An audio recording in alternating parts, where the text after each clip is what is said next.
we're going to have a set of 2 videos to follow up the Newton's Cradle video, where we can learn more about properties of matter. What is matter? Matter is anything that has mass and takes up space. All living and non-living things are made of matter. Scientists use the properties of matter to identify it. Your senses can help you find many of these properties. You can see the color, size, and shape of some matter. You can touch matter to tell if it's smooth or rough. You can taste and smell some matter too. You can also test matter to find out about its properties. How does it react if you heat or cool it? Is it affected by a magnet? Does electricity pass through it? If you hit it with a hammer, does it break or just bend? If you put it in water, does it sink or float? What happens if you mix it with other matter? Look at the ice and water. What are some properties that you can see?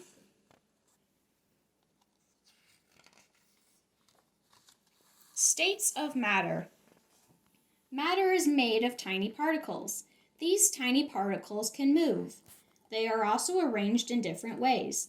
The way these particles move and the way they are arranged tell the form, or state of matter. The most common states of matter are solid, liquid, and gas. Most substances are found in just one state of nature. Water is the most common substance that can be found naturally in all 3 states of matter. Solids. An ice cube is solid water that forms at temperatures at 0 degrees Celsius or below. A solid is any kind of matter that has a definite shape and takes up a definite amount of space.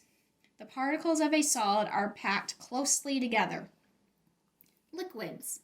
Water is a liquid. A liquid is any kind of matter that has no definite shape but takes up a definite amount of space. The particles of a liquid are not packed as closely together as particles are in a solid. The particles can slide past each other. Gases.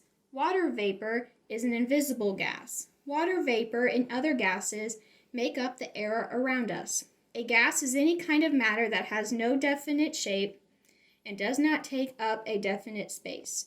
The particles of a gas are not close together. They move in all directions. How is matter measured? Mass. You weigh more on Earth than you would on the moon. Why is that? Weight depends on the force of gravity. The moon has less gravity than Earth does. So, your weight on the moon would be less than on Earth. Mass does not change. Mass is the amount of matter an object has. Since mass stays the same wherever an object is, measuring mass is useful for scientists. Mass changes only if matter is added or taken away. So looking at our Newton's cradle, all 7 have the same amount of mass. So on each side, they're going to go out the same distance. Whether I move 1, 2, or the 3,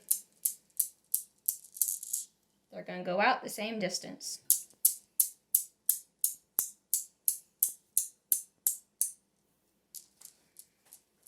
The mass of this toy is equal to the total mass of its parts. The pan balance is level. So using a pan balance helps you find the mass of an object. You can use a pan balance to compare a mass that you know with one that you don't know. The masses are equal when the 2 sides are level. The mass of the toy in the picture is 23 grams.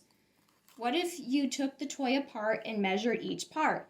The mass of all the parts would add up to 23 grams. The total mass of the parts is equal to the mass of the toy that is put together.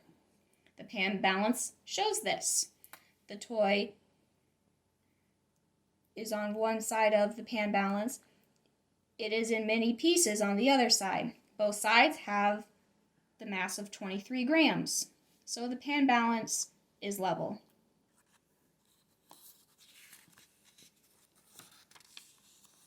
Metric units of mass. Scientists do not use ounces and pounds to measure matter. They use metric units. The base unit of mass in the metric system is gram or G. Other metric units that are often used are milligram, mg, and kilogram, kg. So the mass of a large paper clip is about 1 gram. The mass of a nickel is about 5 grams. That's really all you need to know right now. Volume. Volume is the amount of space that matter takes up. When you take a deep breath, your lungs expand. As they fill with air, their volume increases.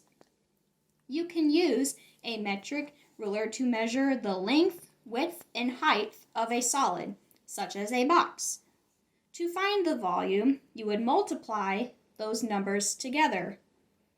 So if you had a box that is 6 centimeters by 2 centimeters with a height of 5 centimeters, you would multiply the 6 and 2 and 5 together and get 60 cubic centimeters. Like mass, volume is also measured in metric units. So we use the cubic centimeter and the cubic meter when they measure solids. You can look at that chart to see some of them. Volume of liquids. Unlike solids, liquids do not have exact shapes. So when scientists measure the volume of a liquid, they use a measuring container, such as a graduated cylinder.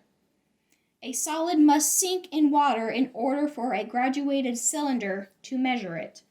Some metric units used for volume are milliliter and the liter, which would be with a capital L. A graduated cylinder is marked with milliliters. So looking at this picture, you can see on one side just the water, and then in the second one, once they dropped the ball in, and you can see how it rose, and it rose 5 milliliters. So we know that that ball has a volume of 5 milliliters. Pretty simple once you get the hang of it.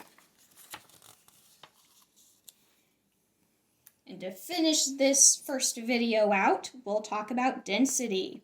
You may need to know how much mass is in a certain volume of matter.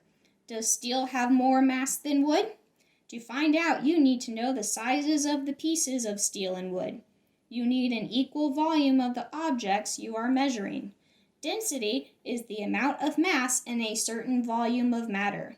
If the pieces of wood and steel are the same size, then the steel has more mass and more density than the wood. So finding density, you divide the mass of an object by its volume to find its density. Just like with mass and volume, we measure it in metric units. So it's written as a fraction of mass, written in grams, over the volume in cubic centimeters. In the next video, we'll start with comparing densities, and then we get into some more involved things that you could do at home where we talk about mixtures. You'll get to maybe try some more origami at home if you have some paper to see physical changes. So we'll see you in the next video.